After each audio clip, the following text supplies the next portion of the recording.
hasil yang di ini mungkin disampaikan seperti apa? Hanya sekali yang kita rangkuman dengan hasil musyawarah tanggal 30, 31 dibacakan dari tanggal 1 hari ini dibacakan Pancasila. Itu memang ada beberapa poin, tapi saya mau sampaikan hanya intinya saja bahwa pertama kali kami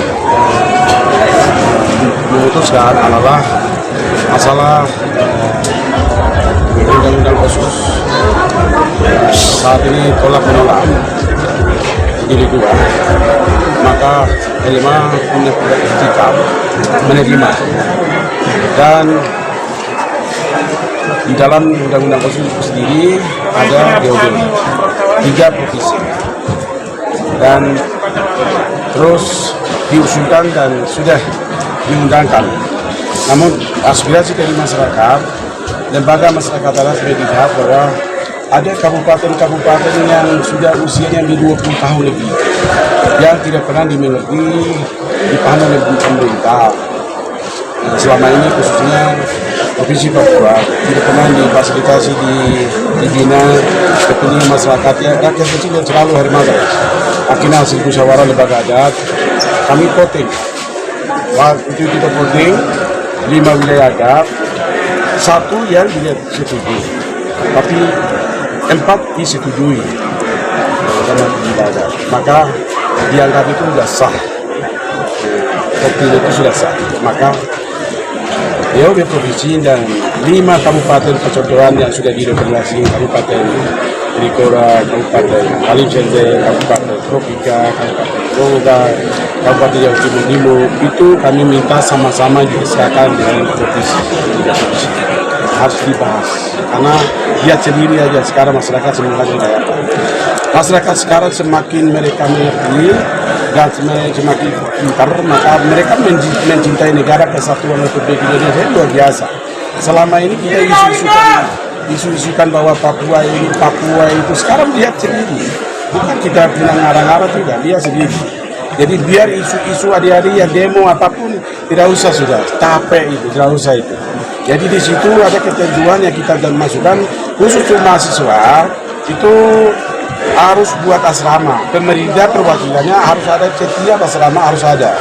Maka beasiswa kesulitan-kesulitan itu dibantu, dan juga di situ juga ada gizi UKM, pelatihan-pelatihan. Setelah dia sekolah selesai harus bawa kembali lagi kabupaten PNS pengusaha segitu. Jadi anak itu tidak boleh dibiarkan. Ini kuncinya ini. Kalau kabupaten itu, provinsi itu sudah dibuka, terus kabupaten itu sudah dibuka, maka otomatis berapapun yang siswa anak-anak Papua yang pengangguran itu akan menjadi dibagi, maka habis. Jadi itu sudah habis. Yang lapangan kerja itu dibuka, provinsi dibuka, kabupaten dibuka, maka akan habis. Berarti untuk tenaga kerja saja kita pusing. Nah, ini kepentingan. Jadi tidak ada lagi istilah tolak menolak. Ya. Terus yang berikutnya, Majelis Rakyat Papua itu punya kewenangan. Kewenangannya adalah pasal 20 itu menyampaikan aspirasi kepada pemerintah. Yang memberikan aspirasi siapa? Kami lembaga masyarakat adat memberikan aspirasi kepada pemerintah, MRP, lalu MRP melanjutkan kepada pemerintah. Aturannya. Nah, selama 20 tahun itu Elma mengatakan bahwa tidak pernah diajak duduk sama-sama bicara masalah khusus itu sendiri. Akhirnya kesimpulan kami adalah ambil alih kekuasaannya, karena yang memberikan rekomendasi adalah lembaga adat, maka kami ambil alih.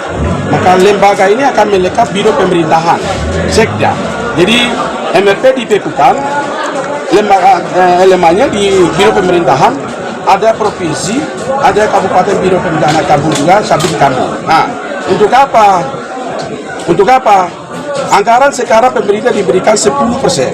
10% itu dibagi 3,3% itu lembaga adat punya. Yang tinggalin dari kabupaten di sini sampai kampung, ya kesejahteraan jalan. Terus 3,3% itu dibagi khusus untuk mama-mama Papua. Jadi jualan pinang, usaha-usaha kecil, mama-mama. Terus ada UKM, itu mama-mama dibantu, pemberdayaan perempuan akan dibagi. Jadi modal itu ada, dibagi. Nah, terus ada lagi 3,1% itu untuk pendeta atau gembala punya. Jadi itu transfer langsung ke pendeta. Jadi pendeta bisa ada gajinya, gereja bisa dibangun, gereja bisa bangun, terus bisa memberikan sekolah pendidikan teologi, pembinaan mati jalan. Itu yang dimasukkan dari dana 10% tadi kalau lemah. Terus masalah hak wilayah itu hanya ketentuan lembaga masyarakat ada dibatasi. Ada kedua, nanti lembaga adat akan dibatasi hak wilayah, maka tanah sistemnya kontrak, jadi tidak jual. Jadi Patas sudah ada jauh dari kota itu. Maka di situ masyarakat kita akan bikin rumah sepanjang jalan ruko, maka di situ masyarakat kita pendatang maksudnya mereka bisa kontrak. Jadi masyarakat kita tuh setiap saat, setiap bulan mereka punya uang kontrak itu dibayar. Maka kesejahteraan mulai semakin bangkit. Nah inilah.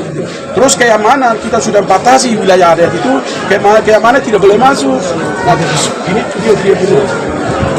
Wilayah adat itu dibatasi. Maka di situ antara pemerintah dengan keamanan bantu kerjasama itu masuk. Maka di sini kewenangan masuk. Mungkin itu saja masyarakat kita sampai di sini.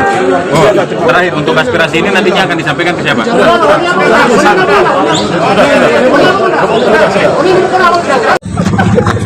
Kepada Tuhan yang Maha Kuasa, di mana sore ini kita lihat semua aktivitas euforia masyarakat datang dengan kelompoknya masing-masing dari 5 daerah.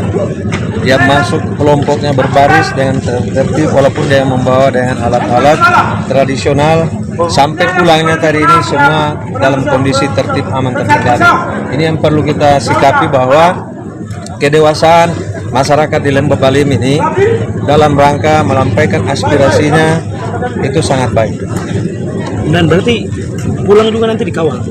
Anggota kami sudah kami siapkan di luar, di mana titik-titik tadi disampaikan, dari dan ke itu terlalu dikawal. Kendaraan juga kita siapkan bersama dengan TNI.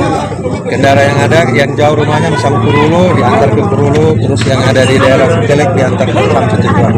Kemudian terkait ini aksi yang dilakukan oleh PRP pada Jumat mendatang itu seperti apa sikap itu? Lain.